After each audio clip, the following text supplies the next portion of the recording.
environment would have been tested for Teams and Skype when you deployed it. This would have been connectivity through certain port numbers, URLs, so that it would go through the firewall. You would have done some speed tests to make sure that you would be able to get the full quality of Teams, so you can do video calls and chats. With people working from home now, you cannot do these tests. You are reliant on your end users being able to provide themselves that quality of service. A lot of these users do have good broadband service, good equipment here to provide themselves with that quality of service, to make video calls at the highest resolution, to be able to take audio calls in clear format. But there is still a number of users who are not with the best broadband provider, might not be using the best equipment, it may be using a really bad Wi-Fi access point here, so that connectivity over Wi-Fi isn't good either. It could be that their home network has many streaming devices. So today's video is to look at and troubleshoot some of these connectivity issues so that you can identify and inform the end user what the issue is, so they can at least start looking at how to troubleshoot the issue. First thing we're going to look at is the Microsoft documentation. This is so that we can understand what works over a typical network. You might have seen these documentations when you did deploy Teams and Skype here on your network. So it's all about network readiness, make sure that how it all works. So as you can see from this service management, you have your endpoints, which is your client device. So this could be a laptop, could be a mobile phone with Teams or Skype on it. And then in the middle, in the red square, you can see that network is a mandatory thing in the middle. It's the middleman in providing services then out to the cloud to Office 365. So what we'll be looking at is the middleman, the network. We'll be installing two tools to test the network connectivity and using these articles from Microsoft here to ascertain the quality of the call and the service, and if that is the cause of the issue. With these tests, they are quite accurate and allows us here to be able to tell if it's the broadband the issue or something else. We're going to now install Skype for Business Network Assessment Tool. I'll put the URL in the description. Within the details, there are article links yet that we will be looking at while we are running the tool. So let's start downloading. It's a very small size, shouldn't take long. That's it now downloaded, and so we're going to run it quickly. You're presented with the license terms and conditions. It says preview, but it's been running for years, this tool, so we're going to agree and click install and go yes. Once the installation is completed, you'll have to access the software through C drive as no shortcut is created. So if we quickly go to C, program files AX86, there's a folder called Microsoft Network for Business Assessment Tool.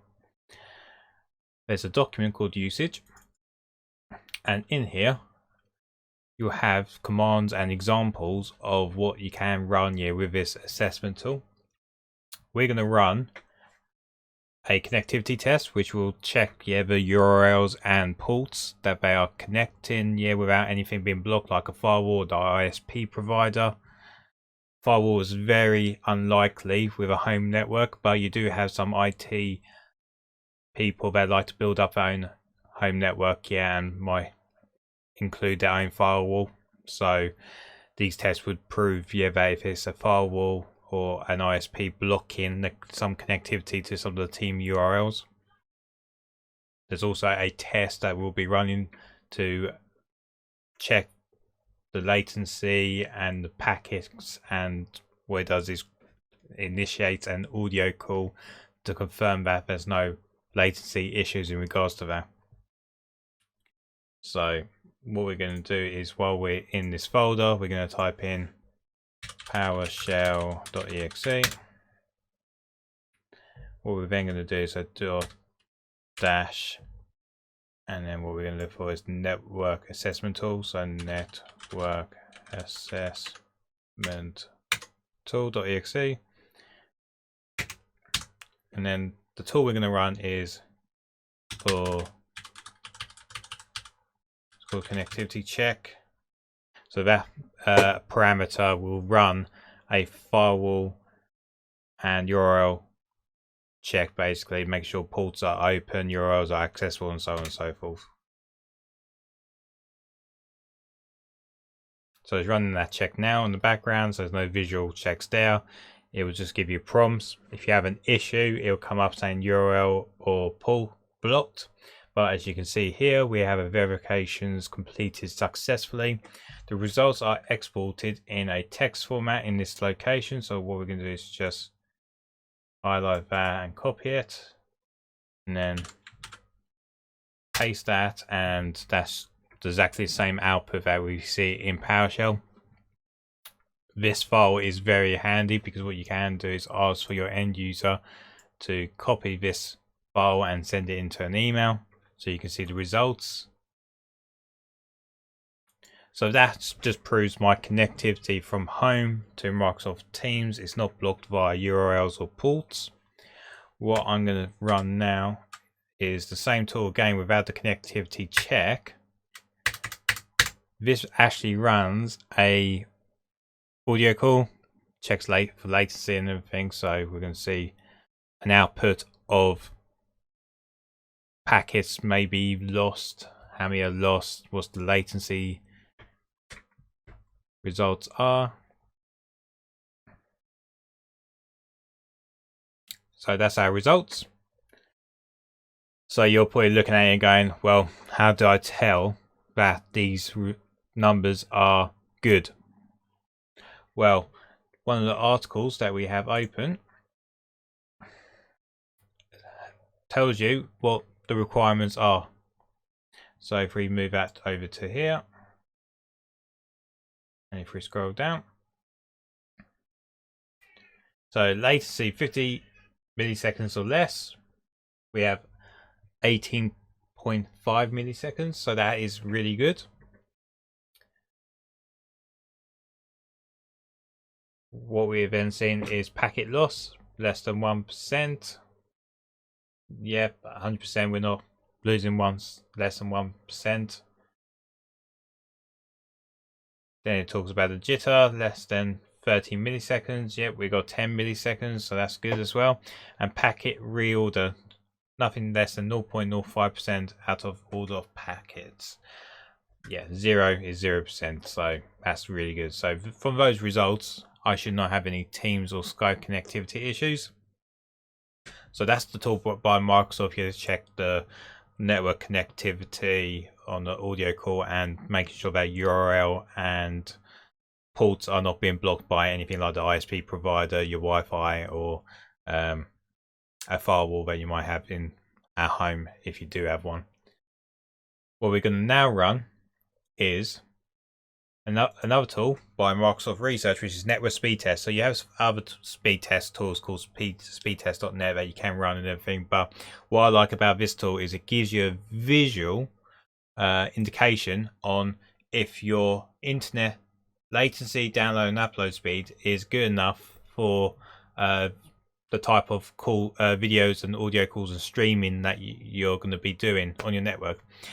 Running this test, it would be a good time, like the previous tool, would be a good time to run it during the time that you would usually use it. Don't you do it before work hours or after work hours or during lunch breaks during your work hour, because you might have another family member at home who might be streaming, and when they're streaming you may have latency issues because of that. So it's always good to run these tests here when you're meant to be doing calls and everything, so you can understand the results are as they are meant to be. So if we run the start now,